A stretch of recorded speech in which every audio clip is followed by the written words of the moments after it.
In the past, as today, the history of black gold has been marked by power struggles between producing and consuming countries.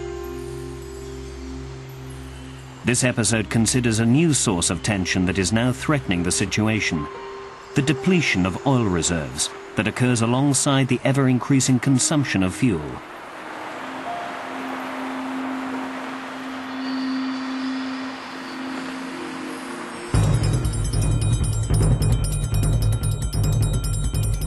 In May 2003, 40 days after the start of the Second Gulf War, President George W. Bush announced the end of military operations in Iraq and showed the whole world the crushing military superiority of the United States.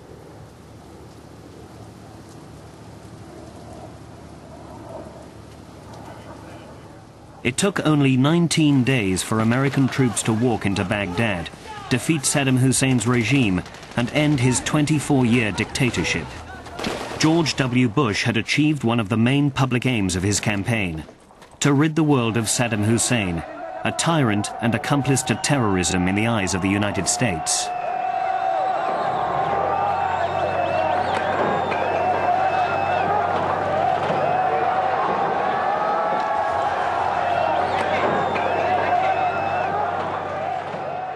But many have asked if his public agenda was concealing a far less honorable goal, one flavored by oil.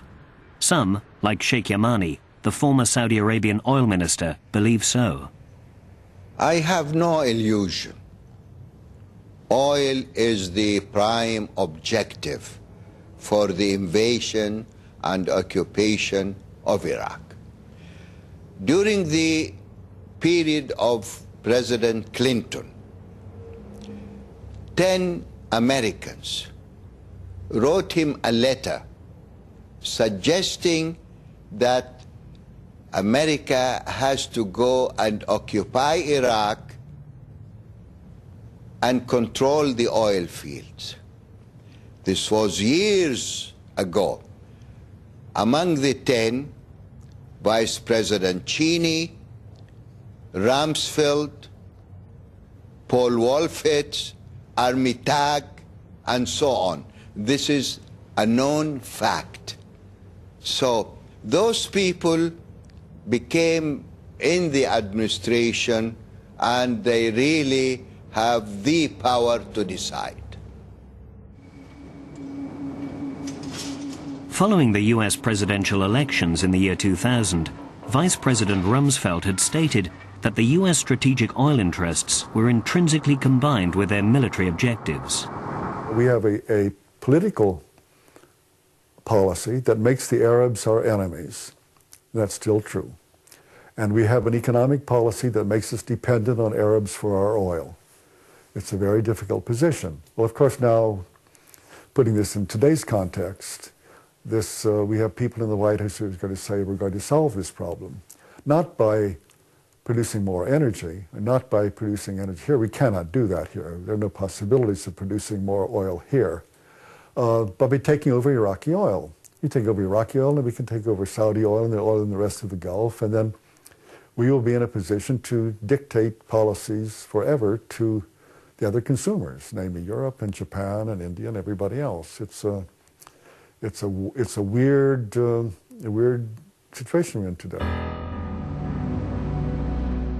This situation was the result of changes to the oil world that had taken place during the previous decade.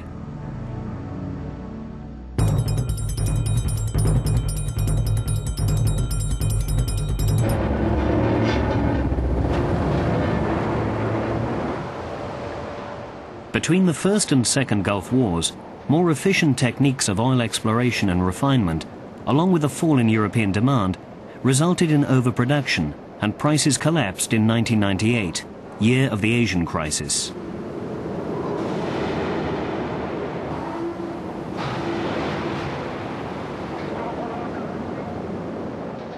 Under this dark cloud, the largest oil companies, the majors, once more demonstrated their ability to adapt.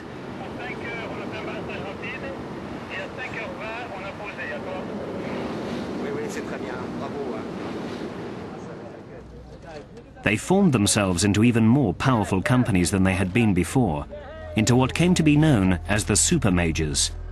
Two majors, British Petroleum and the American company Amoco, concluded the greatest merger in the history of the oil industry. The French company Total did the same when it first acquired the Belgian company Petrofina and then merged with another French company, Elf Aquitaine. But the most spectacular was the fusion of two American companies, Exxon and Mobil, who created the world's largest company. As many of you know, I have never been in favor of bigness for bigness' sake alone. But there are clearly benefits to having this broader resource base. Said another way, this is a case of the whole being greater than the sum of the parts. Ironically, at the beginning of the century, Exxon and Mobil were part of Standard Oil, the forefather of all majors, that was disbanded in 1911 when Rockefeller was found guilty of contravening the 1890 Sherman Antitrust Act.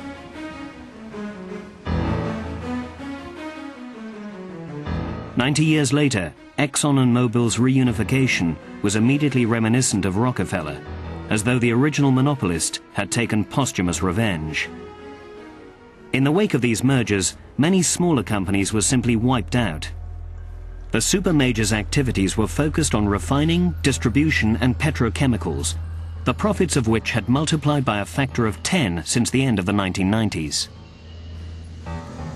From 1999, prices returned to normality, until the disillusionment that followed American victory in Iraq.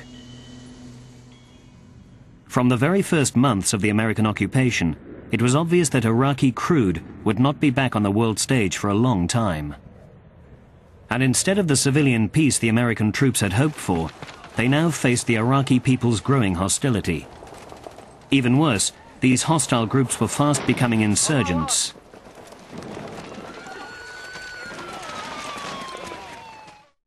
How could the United States expect to revitalize the Iraqi oil industry after it had been ruined by a 10-year embargo? The task was made increasingly difficult by insurgent action, such as sabotage. The American government, who were convinced that Saudi Arabia had been involved in 9/11 in some way, had hoped to reshape the Middle East so Iraqi oil could replace Saudi oil. But the mission seemed to have failed. Despite terrorist attacks paradoxically threatening the stability of Saudi Arabia, it remained the chief exporter of oil to the United States and Europe. Because of uncertainty, the price of crude soon started to rise once more, and in November 2003, the price per barrel exceeded $30. Several factors added to the uncertainty, causing a 30% increase in the price of crude over a 6-month period.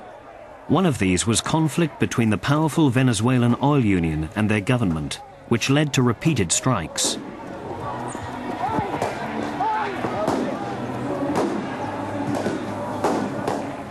However, the main cause of what was fast becoming an oil crisis was the unexpected surge in Chinese demand for oil.